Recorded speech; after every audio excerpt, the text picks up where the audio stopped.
This is the interview of Gene Eisenhower, a World War II flight nurse.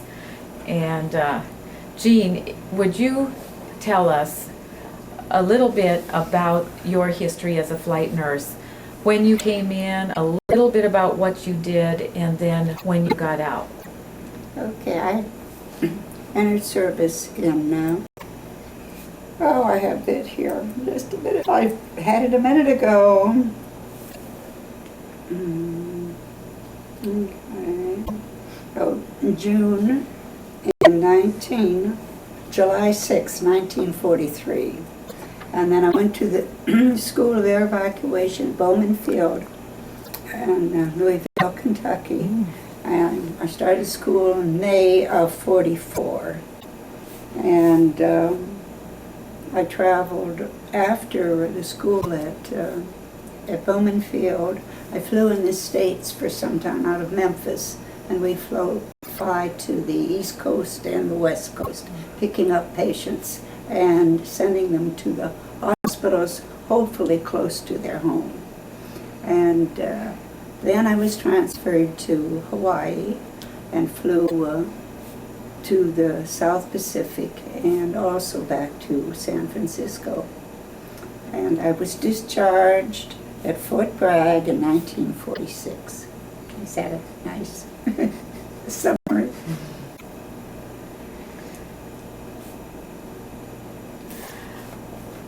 Okay, tell me why you entered the Army nurse group. Well, when I joined the Air Force, well, it was the Army Air Force then, but I had heard about the flight nurses. I don't know, I read about them someplace, and so I said, I'm going to join, and I'm going to be a flight nurse. Well, it wasn't that easy, I mean, you're going to fly and you're going to go to the moon, but you have to get in there and have your basic things first. What kind of credentials did they have? Well, we had to be we had to be registered nurses. And I don't think it mattered how much really experience you had. I'd been out of school maybe 6 or 8 months when I entered. Where'd you get your training? At Good Samaritan Hospital in West Palm Beach. And you know what my first station was? The Air Force Regional Hospital in Palm Beach at the Breakers Hotel. And I was assigned to a maternity ward. Of course, before I had, while I was a graduate, I worked at the hospital until I took my state boards and got my RN. And while I was doing that, after I had graduated, I was in charge 3 to 11 of a maternity floor. So where did I go into the Air Force to take care of patients? And of course they were wives of, but I didn't stay there. Was that disappointing for you? Well, of course. And and the beds were really close because there were more women having babies than there was allotted room in that facility. And not only that, but we also had to take care of the nursery. Yeah. And if there was a delivery, we had to go and don't call the doctor until they're ready, And we had corpsmen. And I asked one time, because now the new mothers, a baby in each arm, and the new mothers I'd take out, but the ones that had been there a day or two, the corpsmen took out when they took them for breastfeeding, because those mothers were kind of used to it. But the new mothers, we felt that the nurses should take those out. No, I was there for, I think I did the first month, I did 12 to 12 night duty. And of course, all the babies are born at night. So you worked 12-hour shifts? Right then, yes. Yes. And no, it wasn't 12 to 12, it was 7 to 7, of course. But still 12-hour shifts? It was a 12-hour shift. About how many babies would be born in a 12-hour shift? Well, it depended on, really. Sometimes probably not over 2 on an average. And sometimes we only, and when we were having a delivery, we'd go down, because as I say, the beds were like this. We'd say, hey, we're having a delivery now. Nobody gets anything for How long did you work there? a month or two. I mean, it was very short. We got our uniforms there. In fact, they flew us to Miami to pick up, because here we are, in our regular, we had our white uniforms, but we didn't have anything else. And in Miami, they had some sort of a uniform place. And remember, we used to go to the airport. It was a little Cessna. We'd fly to Miami and get our uniforms. And then the Army... What were you issued? Do you remember? It's, of course, Palm Beach summer clothes. And we were issued what were our first colors? Blue, I think. Right. They were those terrible blue skirts and jackets that weren't really very attractive. But we could buy dresses, and the dresses looked much better. Right? Now, I can't remember what we really wore working in the Did you wear hospital. nursing caps when you were inside? That's what I'm trying to remember. I know we had some summer caps, and it was kind of a brown seersucker with some sort of caps. But I really don't remember wearing those. I mean, I remember we taking them with us, carrying them around with us. But then when we got in flight school, of course, we didn't wear those at all. Okay. But it was interesting. And where did you go next?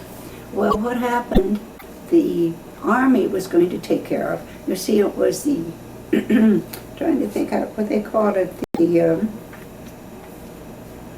Army Air Force Regional Station Hospital. Well, they decided to make it into a strictly Army hospital. And the Air Force and the Army has never been too close, even when they were supposedly together.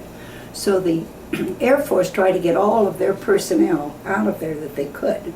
And not only that, but we hadn't had basic training. So we were sent to Davis Mountain Field in Arizona for our basic training in Tucson. We had a basic training there. The hikes. Okay, how long was that? Oh, that was, I have it all written down here, but it wasn't too long. A few months. Okay. And after our basic training, then we were, we kept asking, of course, all right, when can we apply for a School of Air Vac? And they kept saying, well, soon, you have to have your basic training first. And then I applied for the School of Air Evacuation, Dalhart, Texas. That's where we went next. They had B-24s in Dalhart. And we did regular duty. And So you went to basic training at Davis Mountain. mhm. You were an officer, Oh yeah, you went in You were as a second second lieutenant. lieutenant, right? and so you had basic training. How long was that? Several weeks? Yeah, it was Okay. weeks. I don't remember. I do Okay. remember though that we would march and we'd have to go on these hikes. And if you've ever been in Tucson, Mm-hmm. you get in from those things. And of course we're in barracks. And you take a shower, put a wet towel over you, and take a little nap, a short nap, and that towel would be dry. And then you were transferred from Davis Mountain To Dalhart. to take your airvac training. No. This was just, they wouldn't even let me Okay. put in an application. Okay. So what did you do there? Well, let me see. In Davis Mountain, I had a VD ward. And, A VD ward. yeah, right. Oh, there were a whole ward of them. and of course so I wasn't quite familiar with them. Yeah. But I do remember that we had an officers meeting one time, and all these nurses, most of them didn't know, and some of them didn't have enough sense to keep their mouth shut. because they were announcing this was going to happen then, and they said, and at 9 o'clock or so and so Tuesday morning, we will have a short arm inspection. And I had a friend, Marie O'Leary. I'll never forget Marie. What is that? I will never forget. So we were really pretty dumb. But I had enough sense to keep my mouth shut. I didn't know what it was. I didn't laugh. Oh no, that was. And then in Dalhart, as I say, we had B-24s, and I put in the application, but Marie and I got into a little trouble, and so our chief of the station hospital said, "I'm going to get rid of you two girls." What kind of trouble did you get into? I don't remember. I don't think it could have been that bad. But anyway, he sent Marie to someplace. He sent me to Coyote, Texas. That was at the bottom of Texas. And there were about 240 people in the town. And the Air Force, the airfield was fairly small too. And I wasn't there long enough to really make friends, because we kept telling him, you can't transfer us because we're supposed to be going to airvac school. So in about a week or two, I got orders in Coyote that on paper I was transferred back to Dalhart because he couldn't transfer us, and I would soon be going to airvac school. So then you did end up at airvac school. Yes. And where was that? And that was in Bowman Field. Okay. And it was kind of a combination. They had what am I calling? What am I calling them? Yeah, Air Carrier Command with the gliders. Gliders, that isn't what you call them. What do you call them? Anyway. I'm not sure. But it was kind of a combination. And while we were in school, the girls from Albania came back, the flight that was lost. The girls from the 801st came back. They had to go back to school because they'd been flying in Guadalcanal for 18 months. And they were sent to Guadalcanal before they finished their training. So they had to come back and finish their school. Wow. And I think you have a picture of your graduating class? Yes. From your airvac school. So we're gonna... Well, this was our class. We had a big class. Okay. Can you get it okay?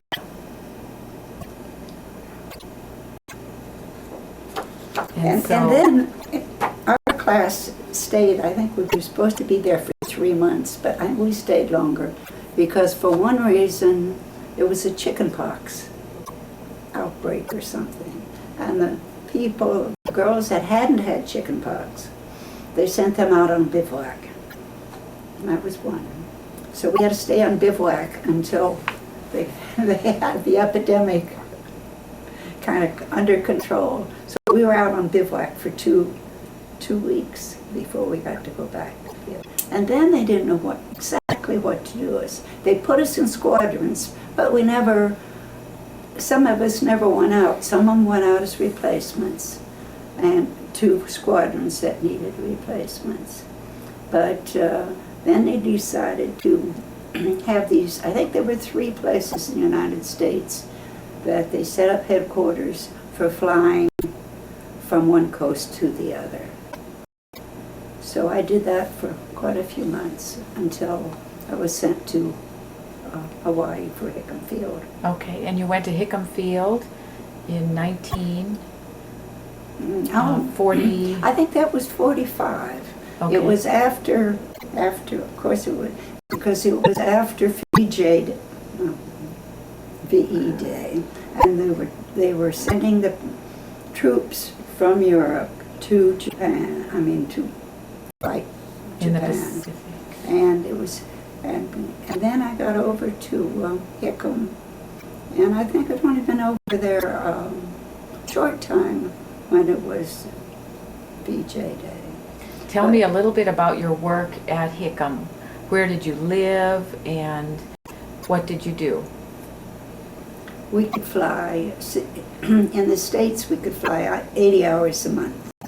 And then wherever we were, if we were in California, when our 80 hours were up, then we had to deadhead back to Memphis, to our base. Whereas in the Pacific, we were only allowed 60 hours. And at the end of the time, if you got your 60 hours early in the month, then you could just do as you pleased. Otherwise, you had to be on call. You know, if you hadn't had your 60 hours in, you had to stay around the quarters. And our quarters were very nice. We had apartments. And they were right off the main street up to the officers' club. And there were, I can't really remember how many girls that we started in an apartment. There were 2 bedrooms and a bath upstairs, and a living room, dining room, and kitchen downstairs. We had to furnish our own living room, but the beds and all were supplied, and the dining room table and chairs were supplied, and the refrigerator and stove. And it seems to me we went someplace and talked somebody out of some mattresses, and we built some sort of a thing, and then went and got them covered. And really, it looked pretty good when we finished with it. So you stayed in your home there, in your apartment? Is that where you were on call? Yes, we were going to call.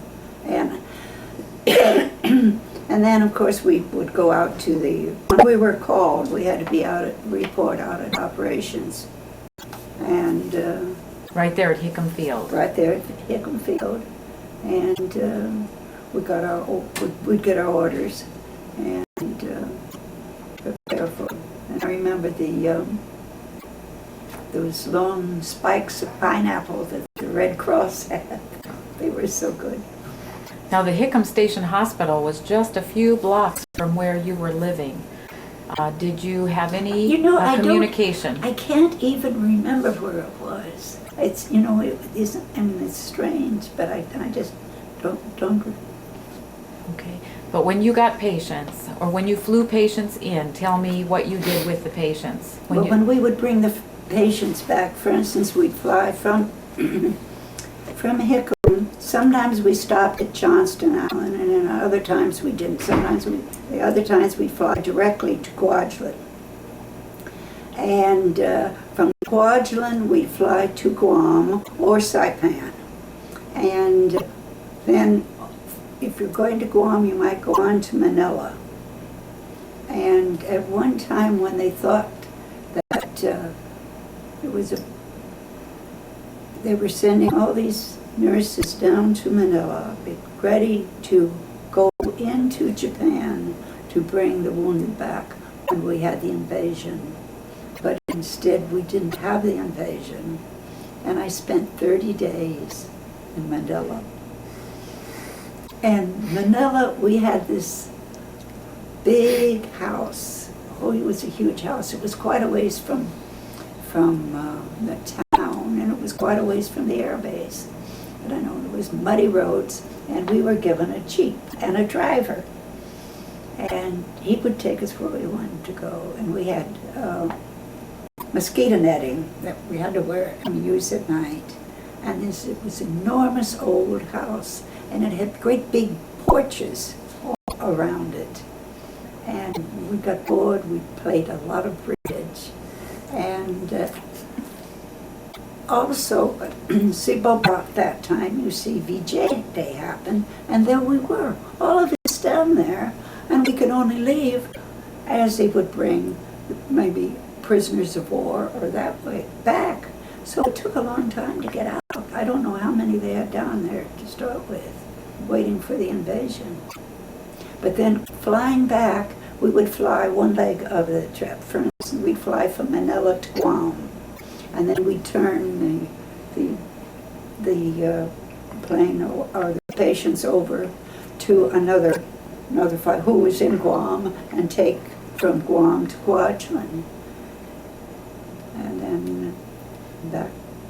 So how many flights would you say you were involved with? Can you guess at the number? No, I do have a flight. That's something I do have, a book at home. A flight log? A flight log, right. I should have bought it, but I didn't.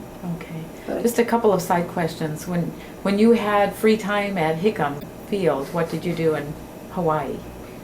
well, one time, I had a friend who was operations officer there at Hickam, and he had to have flying time, otherwise he wouldn't get his flies. So we took us and some friends.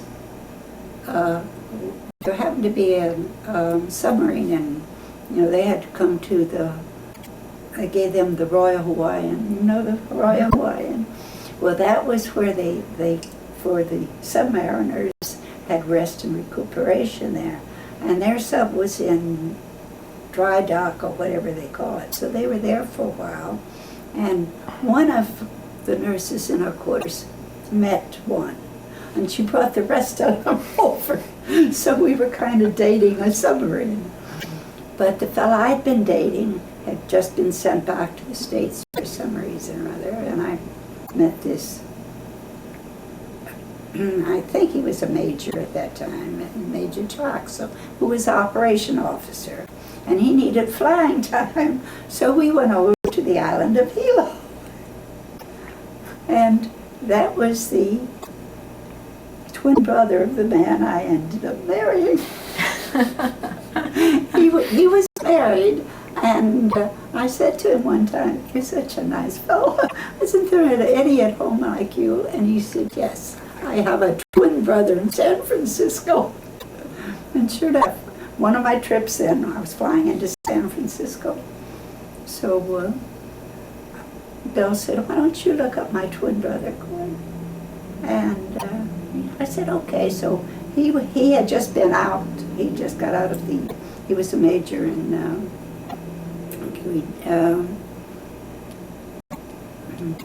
Europe. And he just got a job, and he was in San Francisco. So I called him up from Hamilton Field and said, "I'm a friend of Bill's. I'm a flight nurse, and he told me to give you a call." So he said, "Well, are you coming into San Francisco?" And I said, "Well, it depends." And he said, "Well, I'd like to take you out for dinner." I said, "All right, I'll be there." And at that time too, which is so nice, the hotels in San Francisco were wonderful with us. They would, Hamilton, we have a driver take us into town, and there was a central place that we'd go and get our hotel rooms. I don't remember what they cost, but they were very reasonable. And we stayed in the bed. We stayed in the St. Francis, the Sir Francis Drake, and all the better places. And they always had rooms set aside for us. So we could, when we were there, and I'm trying to think. I think when we went into Hamilton, we were there for maybe 72 hours, and then we were due back. So sometimes if you didn't have anything to do, there wasn't any sense of going to town. But if somebody invited you out for dinner, go to town.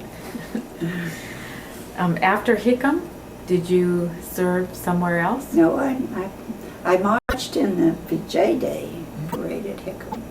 That was quite the day. When was that? I don't know, when did they have the VJ Day? But you marched in the VJ Day parade while you were still on active duty? Oh, yes. Okay.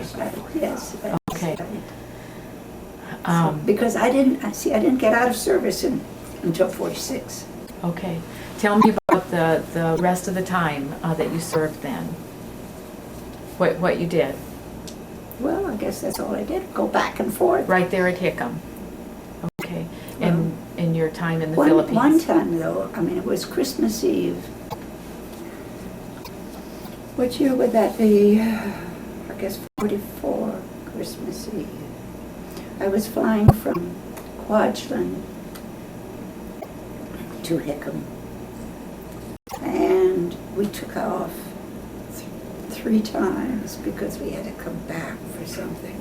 And the 3rd time we came back, no, on the flights that coming in, we could only carry, I think it was 4 or 8 psych patients. And if we had psych patients aboard, which we normally did at that point, we had an extra tech sergeant to help us. But this time, though, we had a boy who had been in Fred Waring's choir. And the 3rd time we took off to go back to Hickam, he said to me, you don't have, he said, we will be fine without you. We don't need you.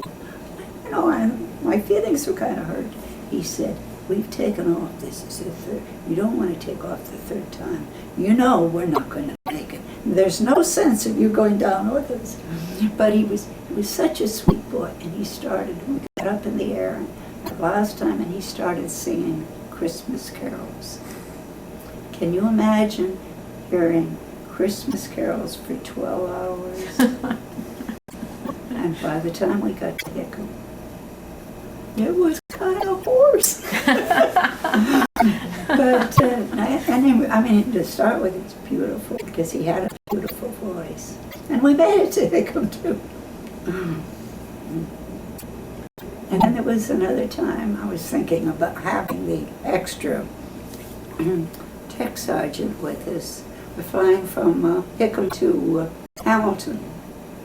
And we had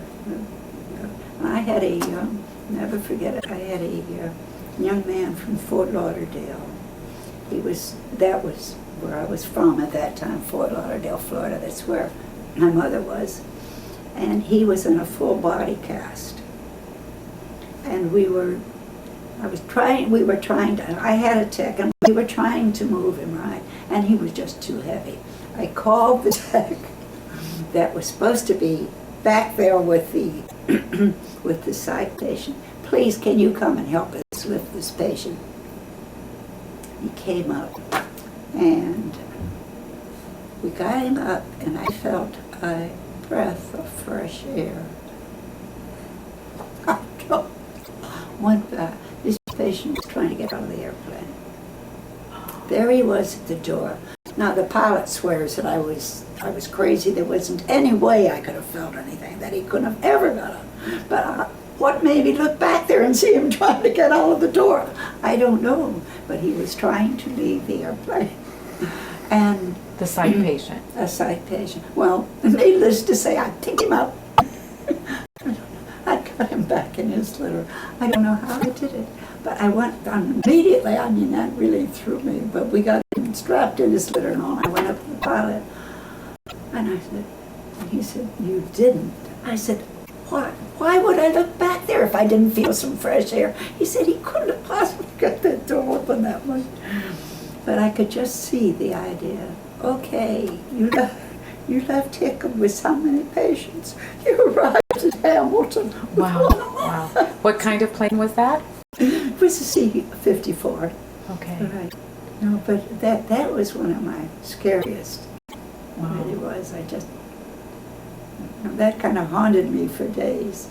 And the tech sergeant help you? Pardon? The tech sergeant? Well, at that point, they were helping me lift, but I was the one that realized he was there. Yeah, you know? yeah. And But so what made your decision to leave the service? Well, the war was over. I'd met this nice man in San Francisco. And I don't know, I guess I was ready. Now many of the, remember, our chief nurse there was talking about, somebody said something, you'll be going to Korea. I don't know where they got the idea, but I don't know, we didn't believe that, I didn't think that. But you made a decision did you resign or was it time? Well, see, I got out, was married the same year, and spent 18 years in South America. So, And you went to South America with your husband? yeah, that's right. He We was went- in the we- military, or? No, he was a civilian. We spent, went to start with 3 years in Peru. Then we moved to Bolivia, spent 3 years in Bolivia. Then went to Colombia. Wow, what were you doing there? Well, now, I didn't work for 18 years. And So- was your husband involved in what kind of work? He was with Graceline, WWII Graceline Company. What kind of work did they do? Well, they had Panagra was Pan Am and Grace. Oh, okay. And Okay. and as I say, and Graceline used to be a prominent shipping line. And then in Bolivia, he was with Grace in Peru, in South America at that time. Sugar mills, rum factories. They had all sorts of facilities. Okay. Well, So 18 years was a long it's a time. long time. Well, thank you for your interview, but I have one final question for you. If you could give a little bit of advice to nurses that are on active duty today or thinking about coming into the service, what would you tell them? Well, I think that we worked hard at times, and I'm sure that they still do. But there's so many nice things about it too. I know one time we read a report of nurses working in Iraq now, flight nurses, and it was kind of a different world than we had. I think maybe they work harder. From of course, maybe they were exaggerating too. but no, and flying in, it was. I remember one time in Manila, I flew over to Leyte just to pick up, and I think the nice thing about it, we were complete charge of the air. You felt a sense of responsibility because you could tell the pilot what to do, which was something. And I think it was nice feeling that you had that responsibility and that you were doing a good job. Okay, thank you. Okay, I enjoyed it.